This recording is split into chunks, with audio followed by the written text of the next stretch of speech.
When I asked my daughter why she never visited, she said, "You're dramatic, Mom. We have our own lives." She didn't know I had closed every joint account that same morning. My name is Margaret, though everyone calls me Maggie, and I'm 72 years old. Before we begin, I'd love to know where are you watching this from? Drop your state or country in the comments. There's something comforting about knowing we're not alone in our experiences, isn't there? What I'm about to share isn't easy to talk about. For months, I convinced myself I was imagining things, being too sensitive, expecting too much. But sometimes the people we love most are the ones who hurt us deepest. And sometimes we have to protect ourselves, even when it breaks our hearts to do it. This is my story. 28 years ago, I held my daughter Jessica in my arms for the first time. She had her father's eyes, bright green, full of wonder, and from that moment, I promised her the world. My husband Tom and I weren't wealthy, but we were comfortable. He was an accountant. I taught elementary school. We had a modest house in Ohio, a reliable car, and enough left over to save for Jessica's future. Tom died when Jessica was 16. Heart attack, sudden and cruel. One morning he was reading the newspaper at breakfast, and by evening he was gone. The grief nearly destroyed us both, but we had each other. I held Jessica while she cried, and she held me. We promised we'd get through it together, and we did. I worked extra hours tutoring after school. I took on summer positions. Every penny I could spare went into Jessica's college fund. When she got accepted to Ohio State, I cried tears of joy. When she graduated with honors, I was the loudest person cheering in that auditorium. She met Derek during her senior year. He was getting his MBA. Came from a well-off family in Connecticut. I liked him at first. Polite, well-dressed, ambitious. At their wedding, I gave them $25,000 as a gift. It was most of what I had left from Tom's life insurance, but I wanted them to have a good start. Derek's parents paid for the wedding, something lavish in Martha's Vineyard that cost more than my annual salary, but I wanted to contribute something meaningful. Jessica hugged me and whispered, "Mom, you didn't have to do this." I told her, "I know, but you're my daughter. I want you to have everything." The first few years were good. They moved to Boston where Derek got a position at a financial firm. Jessica started working in marketing. They bought a beautiful brownstone in Beacon Hill. I visited twice a year, always staying in a hotel because I didn't want to impose. Jessica would take me to lunch, show me around the city, and we'd talk like we always had. Then the grandchildren came. First Oliver, then 2 years later, Sophie. I was overjoyed. I flew to Boston the day after each was born. Held those tiny babies, and felt my heart expand in ways I didn't know were possible. "Mom, you're going to spoil them." Jessica laughed when I arrived with bags of gifts. "That's what grandmothers do," I said. But something started changing around that time. Jessica's calls became less frequent. At first, I understood. New babies, demanding jobs, life gets busy. I didn't want to be that mother who complained about not hearing from her daughter. So I waited. I gave her space. When I called, she often sounded distracted. "Mom, can I call you back? I'm in the middle of something." But the calls back became rarer. I started texting instead, thinking that might be easier for her. Sometimes she'd respond with a quick emoji, sometimes nothing at all. My visits became shorter. "Mom, this weekend's not great. The kids have activities or Derek's parents are coming that week." I'd reschedule my flight, pay the change fee, and pick a different time. But there was always something. One Christmas, I suggested coming for the holidays. Jessica's response came through text. "Actually, we're going to Derek's parents' place in Vermont. They have that big house and it's easier with the kids. I spent Christmas alone that year. I told myself it was fine. Family split holidays. It was only fair that Derek's parents got time with the grandchildren too." But the next year, the same thing happened. And the year after that, 3 years ago, Jessica called with what she described as a practical suggestion. Derek's firm was going through restructuring. They weren't worried, she assured me, but they were being cautious with expenses. The kids' private school tuition was steep. The mortgage on the brownstone was substantial. "Mom, I hate to ask this, but would you consider adding me to your checking account, just as a safety net? If anything ever happened to you, it would make things so much easier. I could handle your bills, manage everything without going through probate." She made it sound so reasonable, so responsible, and honestly, it made sense to me. I wasn't getting any younger. I'd read articles about how complicated it could be when elderly people died without proper arrangements. Jessica was my only child, my only heir, Everything I had would go to her anyway. Of course, honey, I said. Whatever makes things easier. She also suggested we open a joint savings account. You could transfer money there, and I'd have access if you ever needed help with anything. Plus, the interest rates are better at my bank. I transferred $40,000, about half my savings, into that account. It felt good, actually, like I was still providing for my daughter, still being useful. Thanks, Mom, she said. This really takes a weight off our minds. Over the next 2 years, I noticed money occasionally moving from the joint savings. Never huge amounts. 000 here, 1,500 there. When I asked Jessica about it, she always had an explanation. Oh, that was for Oliver's orthodontist. Insurance didn't cover as much as we thought. Sophie needed a tutor for math. You know how expensive those are. Our roof had a leak. These old houses are constant maintenance. I never questioned it too deeply. That's what the money was for, wasn't it? To help my family. 6 months ago, I was diagnosed with osteoarthritis in both knees. It wasn't life-threatening, but it was painful. My doctor recommended I use a cane and consider knee replacement surgery within the year. I called Jessica to tell her. The phone rang 4 times before she answered, and I could hear noise in the background. Music, people talking. Mom, what's up? I'm actually at a charity gala right now. Oh, I'm sorry. I can call back. No, it's okay. What's going on? I told her about my knees, about the doctor's recommendation for surgery. I tried to keep my voice light, didn't want to worry her. It's nothing serious, honey. Just part of getting old. But I wanted you to know. Okay. Well, make sure you follow the doctor's orders. Listen, I should get back. Jessica, I was wondering. Would you maybe have time to visit? It's been almost a year since I've seen you or the kids. The pause lasted too long. Mom, you know how crazy things are right now. Derek's up for partner. Oliver's doing travel soccer. We're at tournaments every weekend. Sophie just started violin and I'm coordinating the spring fundraiser for their school. It's just really hard to get away. Maybe I could come there. The guest room's actually being renovated. And honestly, Mom, with your knees, the stairs in our house would be really hard for you. Something inside me cracked. Jessica, I miss you. I miss my grandchildren. I feel like I never see you anymore. Mom. Her voice took on that edge, the one I'd been hearing more and more lately. You're being dramatic. We talk, don't we? We have our own lives here. You can't expect us to drop everything just because you're feeling lonely. Dramatic? She called me dramatic. I'm not asking you to drop everything. I'm asking for a visit. A phone call that lasts more than 5 minutes. Some indication that I'm still part of your life. See, this is what I'm talking about. You're guilt-tripping me.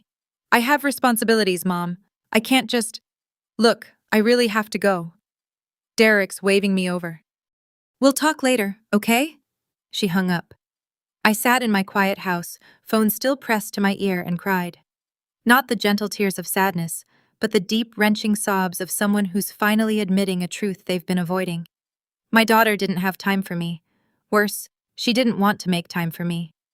The next morning, still raw from our conversation, I did something I'd never done before. I logged into the joint savings account and actually looked at the transaction history. Really looked at it.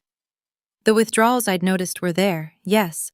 But as I scrolled back through months of statements, I saw others. So many others. $22,000 over 2 years for orthodontists, tutors, roof repairs. I felt sick. Then I checked my checking account, the one with both our names on it. Jessica had access but rarely used it. Or so I thought. There, buried in the statements were more withdrawals, not huge ones. 200 here, 300 there. Money taken out at ATMs in Boston. My hands shook as I added up the numbers. Over $26,000 gone from my accounts in 2 years. I called the bank. The representative confirmed what I was seeing. Yes, Mrs. Patterson. These are all legitimate withdrawals made with the joint account access. Both account holders have equal rights to the funds. But I didn't authorize these. I understand, ma'am, but with a joint account, either party can access the money without permission from the other. That's the nature of joint ownership. After I hung up, I sat at my kitchen table for a long time. I thought about Jessica's beautiful house, her expensive cars. She drove a Range Rover. Derek had a Mercedes. The designer clothes I'd noticed on my last visit, the lavish vacation photos on Facebook, Turks and Caicos, Napa Valley, skiing in Aspen. And I thought about me and my small ranch house in Ohio, carefully budgeting my teacher's pension, buying generic groceries, wearing the same clothes I'd had for years. She wasn't struggling. She was spending my money, money I'd worked 40 years to save on luxuries while telling me she was too busy to visit. I didn't make my decision in anger. Though anger was certainly there, I made it in clarity. That night I couldn't sleep. I lay in bed staring at the ceiling and memories washed over me. Teaching Jessica to read, sitting through every school play, every soccer game, every parent-teacher conference, working 2 jobs after Tom died so she wouldn't have to take out massive student loans, giving her that $25,000 for her wedding, transferring $40,000 to the joint account because she'd asked. And what had I received in return? Canceled visits, 3-and-out phone calls, excuses, dismissal, and apparently funding for her lifestyle. At 3 o'clock in the morning, I got up and made tea. I opened my laptop and started researching. By dawn, I knew exactly what I was going to do. First, I called a lawyer. Not the family friend who'd handled Tom's estate, but someone in the next town over, someone Jessica didn't know. I explained my situation. Mrs. Patterson, you have every legal right to remove someone from your accounts or close the accounts entirely. He said, these are your assets. Joint account holder status doesn't change that. You can revoke it at any time. What about the money she's already taken? He was quiet for a moment. That's more complicated. Technically, with a joint account, she had legal access to those funds. You could pursue it civilly, claim financial exploitation, but it would be difficult to prove if she argues. She believed she had permission. I see. My advice, protect what you have left, close the joint accounts, open new ones in your name only, make sure all your assets are secured. And my will, you can change that anytime. If you're concerned about inheritance, we can draft a new one. I thanked him and made an appointment for the following week. Then I called my financial advisor, also someone new, someone Jessica had never met. I explained that I wanted to move my money into accounts that were solely in my name. All of it. I need to protect my assets. I said simply, absolutely, Mrs. Patterson. We can set that up immediately. The day I decided to act was a Tuesday. I remember because Tuesday was when I usually went to the grocery store and I kept to my routine. Normal, calm, deliberate. I drove to the bank at 9 a.m. Right when they opened. I dressed carefully, my good slacks, a nice blouse, my pearl earrings that Tom had given me for our 20th anniversary. I wanted to look confident, serious, not like some confused elderly woman who could be dismissed. The bank manager, Mr. Foster, greeted me warmly. Mrs. Patterson, good morning. How can we help you today? I need to close my joint accounts and open new ones in my name only. He blinked. Your joint accounts with your daughter, Jessica? Yes. May I ask why? I met his eyes steadily. Because they're my accounts, and I no longer wish to have a joint holder. To his credit, he didn't argue. Of course, let me get the paperwork started. It took 2 hours. We closed the joint checking account that had my direct deposited pension. We closed the joint savings with the remainder of my $40,000. $22,000 had vanished, but $18,000 remained. I transferred everything into new accounts, new account numbers, new checks, new debit card. Mrs. Patterson, Mr. Foster said as we finished, your daughter will receive notification that these accounts have been closed, just so you're aware. I understand, and she won't have any access to your new accounts. That's exactly the point. I also went to my other bank, the one where I had a small emergency fund, closed that joint access too. By noon, every dollar I had was protected in accounts bearing only my name.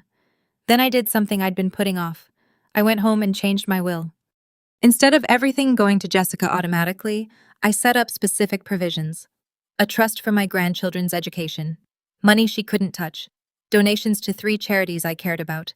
And yes, something for Jessica, but only a fraction of what she would have received. The rest I designated for a scholarship fund in Tom's name at the local high school. Money to help kids like Jessica had been, kids who'd lost a parent but still dreamed of college. If Jessica didn't value our relationship, if I was just a bank account to her, then I'd make sure my money went somewhere it would be appreciated. Jessica called 3 days later, not a casual check-in call. I could hear it in the first word she spoke. Mom. Her voice was sharp, tight. What the hell did you do? I'd been expecting this.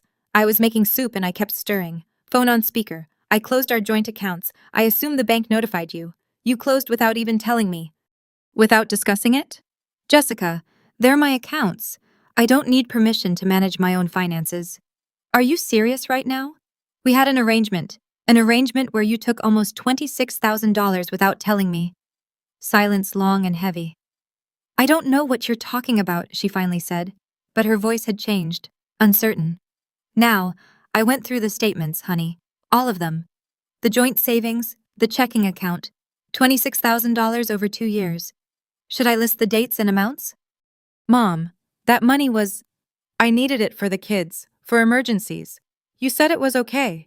I said you could access it if you needed help, not fund your lifestyle, not take thousands while claiming you're too busy to spare me a phone call. This is unbelievable. After everything Derek and I… After everything you… What, Jessica? What exactly have you and Derek done for me? We've included you in our lives. We've… When? When was the last time you visited me? Really visited. Not just a guilt-driven 2-hour lunch while you were passing through Ohio for something else. I have a family, Mom. Responsibilities. So do I. You're my family. Or you were supposed to be. For a moment, I heard something in her breathing. Maybe recognition, maybe shame. But then Derek's voice came through, muffled, but audible in the background. Just tell her. And Jessica's tone hardened. You know what? This is exactly what I told Derek. You're being dramatic. You're punishing me because we have our own lives and can't drop everything every time you feel neglected. There it was again, dramatic. I'm not being dramatic, Jessica. I'm being practical. You have your own life, and that's fine. But you don't get to have my life savings too. You don't get to take my money while you can't even spare time for a real conversation. That money was supposed to be for emergencies. What emergencies? Your Range Rover? Your Aspen vacation? I saw the Facebook photos. Sweetheart, you're not struggling. If you're still watching, please hit that subscribe button. I promise you, you'll want to hear how this ends. Mom, I can't believe. Did you ever actually need the money? Or did you just think, Mom won't notice. Mom's old. She probably doesn't check her statements too carefully. That's not fair. No, Jessica. What's not fair is working 40 years as a teacher, saving every penny, losing your father at 48, and rebuilding your life alone. Giving your daughter everything, and having her treat you like an ATM while claiming she's too busy to care. I heard her breath catch. For a second, I thought maybe I'd gotten through to her. Maybe she'd apologize. Maybe she'd realize what she'd done. Instead, fine, keep your money. Apparently it means more to you than your own daughter. And she hung up. I set down my spoon, turned off the stove, walked to my bedroom, and lay down on top of the covers, fully clothed, and I cried. Not because I regretted what I'd done, but because my daughter was gone, and I wasn't sure she'd been truly there for years. I'd just been too afraid to admit it. Jessica didn't call back. Neither did I. A week later, I received an email from Derek. The subject line was family conversation. I almost deleted it, but curiosity won. Margaret, I think you should know that your actions have caused Jessica significant emotional distress. She's had trouble sleeping and has been very upset. We understand you may be going through some challenges at your age, and we think it might be beneficial for you to speak with someone, perhaps a therapist who specializes in elderly issues. Regarding the financial accounts, we had understood that you wanted us to have access to help manage your affairs as you aged. If there was a miscommunication, we apologize. However, closing the accounts without discussion was hurtful and showed a lack of trust. We hope you'll reconsider and perhaps set up a family meeting to discuss this rationally. The children ask about you, Derek. I read it 3 times. The condescension was breathtaking. Challenges at your age, elderly issues. The children ask about you. When was the last time they'd let me speak to the children? I didn't respond. Instead, I opened my laptop and started researching something I'd been thinking about. Financial elder abuse. Turned out there was a term for what had happened to me.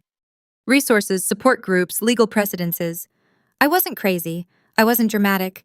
I was a woman who'd been taken advantage of by someone she trusted. The next month was strange, quiet, but not lonely. There's a difference, I learned. I'd been lonely when Jessica was in my life, but unavailable. Now I was simply alone. But the constant hoping and waiting and being disappointed had stopped. There was peace in that. I started attending a quilting group at the community center, made friends with a woman named Helen, who'd also experienced a difficult relationship with her son. We didn't dwell on it, but there was understanding between us. Solidarity. I scheduled my knee surgery. The procedure went well. Helen drove me home from the hospital and stayed the first night, sleeping on my couch and helping me to the bathroom.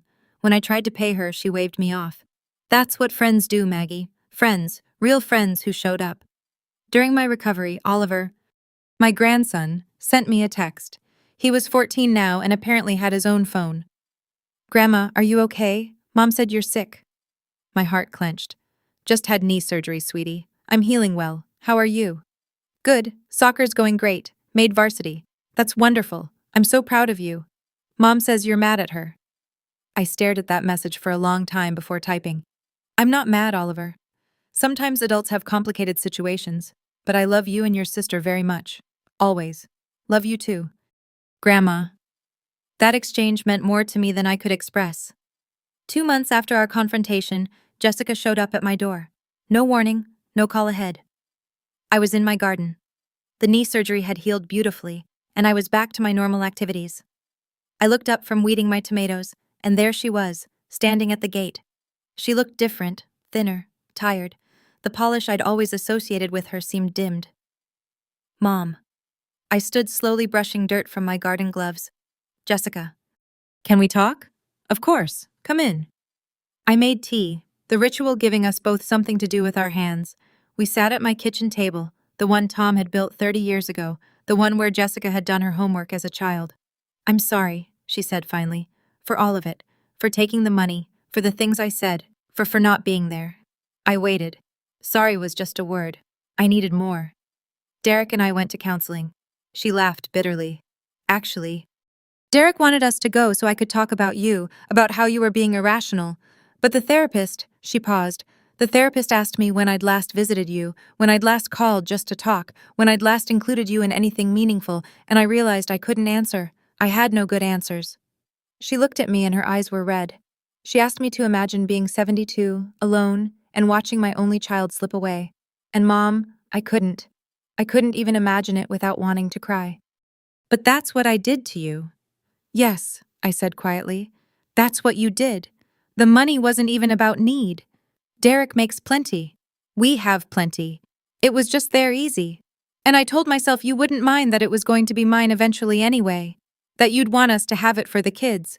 I justified it every time. You stole from me, Jessica. Let's call it what it was. She flinched but nodded. I stole from you and worse. I made you feel like you didn't matter. Like you were an inconvenience. Like your feelings were just you being dramatic. We sat in silence. The clock ticked. Outside, a cardinal sang. I want to pay it back, she said. All of it. Every dollar. I don't want your money, Jessica, but I want my daughter.